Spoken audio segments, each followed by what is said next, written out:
other from Watts to Harlem, where we won't ever be afraid. And the last thing we have to do is to build a power base so strong in this country that will bring them to their knees every time they mess with us. Individuals do not create rebellions, conditions do. Until they begin to address themselves to those conditions, rebellions will continue and they will escalate. And to fight for our liberation by any means necessary. It was the beginning of the Black Power movement. It was also the Black and Beautiful movement, moving into second gear. I would like to think that wearing the afro, wearing the African clothes was a move toward Africa. To some extent, it was a form of African consciousness, an African awakening. As a result of it, African people were stimulated throughout the world. But what followed the stimulation? What institutions came out of it? What of lasting value came out of it?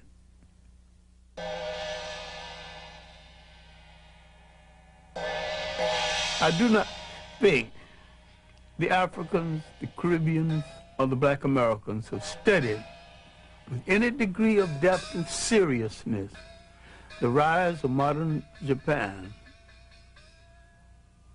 They went into a war and they lost. They sustained 2 atomic bombs. They had that country occupied.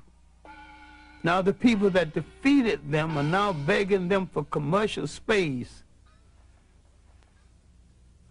What did they do that we have forgotten how to do?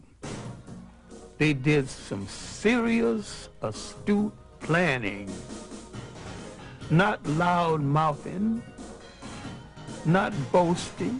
They did not get on the radio or any platform and call anybody any name, but they did what they had to do.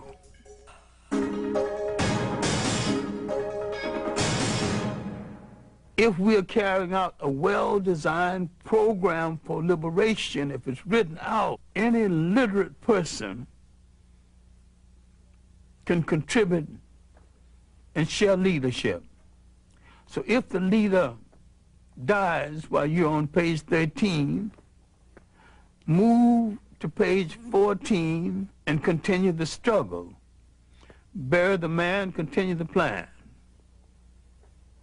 I think every person that calls themselves a leader, a preacher, a policymaker of any kind should ask and answer the question in his own lifetime: how will my people stay on this earth?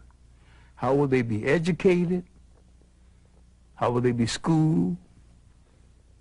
How will they be housed? And how will they be defended? The answer to these questions will create the concept of enduring nationhood, because it creates the concept of enduring responsibility. Good morning! Assalamu alaikum! My dear brothers, black men, strong black men, upright black men, sober black men, together black men, unity black men, freedom black men, justice black men. Welcome to the Million Man March. 1 million black men make their way to the nation's capital. They are answering Minister Louis Farrakhan's call for unity, redemption, and atonement. It's the largest demonstration in American history. Marching is a strategy, and I think we have gotten enough out of the strategy. I think the march is a waste of shoe leather, gas, and energy. I have some serious problems with any kind of march for our liberation that leaves out one half of the mentality of our people, the women. I don't buy the rationale that the women need to stay home and take care of the children, you know. I ain't buying that. If they have no honorable place in your liberation is not worth the fight. Because you can't build no family struggle. You can't have no continuum. You can't even continue your name without that connection. Long live the spirit of the Million Man March. Long live the spirit of the Million Man March. I'm saying there's more to revolution than throwing your fist in the air. There's more to progress than marching.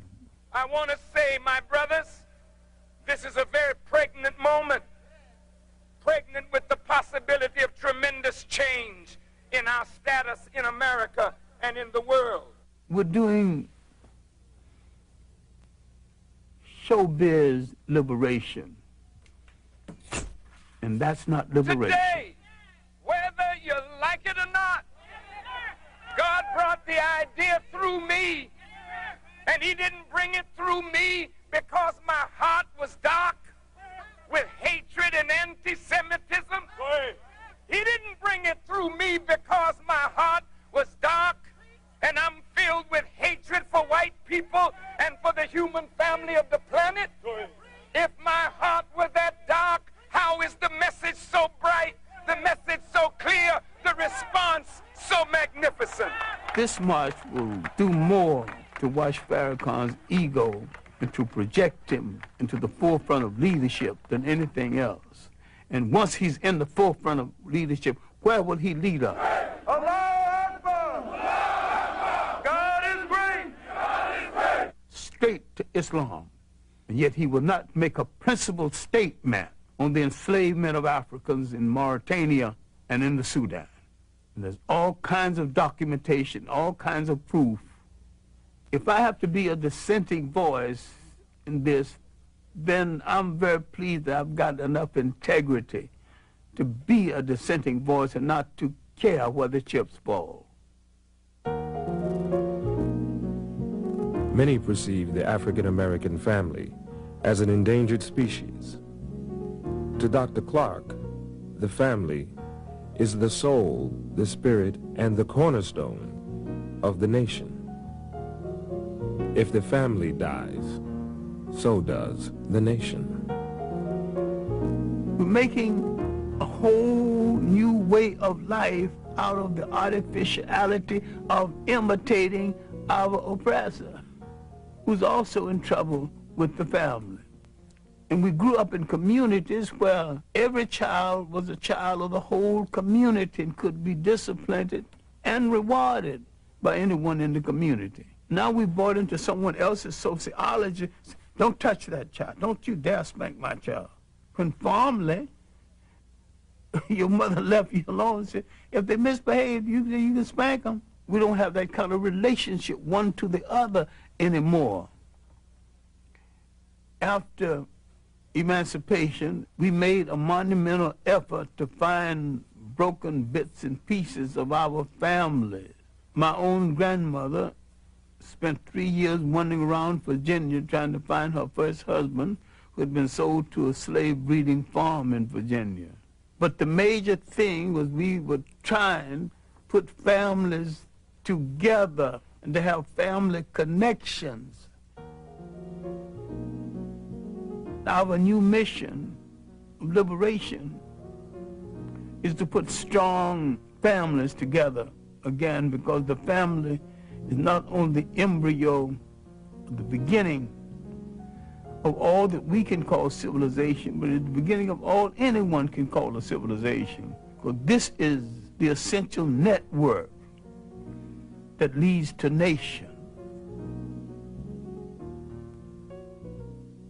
There's some common sense things we can still be doing. Our communities are miniature nations. We have to control them. Control the real estate in those communities. Control the education in those communities. You cannot write the history of this nation as though it is only a white nation. It's a multicultural nation. I'm saying whatever the solution is, either we are in charge of our own destiny or we are not in charge. On that point, we got to be clear. You're either free or you're a slave.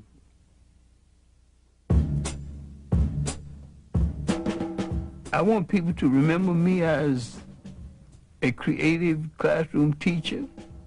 I'm self-educated, and I've read more books than most men see in a lifetime. Fortunately, I still remember the better portions of most of them, but I haven't seen the last of my life or the last of my energy. So I decided if you lose your eyesight, increase your insight. Use what you got and keep on doing the things that give your life meaning and give your life definition. I like for them to remember that I have been consistent. I took certain principle stands in my late teenage. Now at the age of 80, I have not discarded these principle stands. My great overpowering love affair has been the liberation and the maintenance of African people and to restore them to a status that they lost in the world. I think faith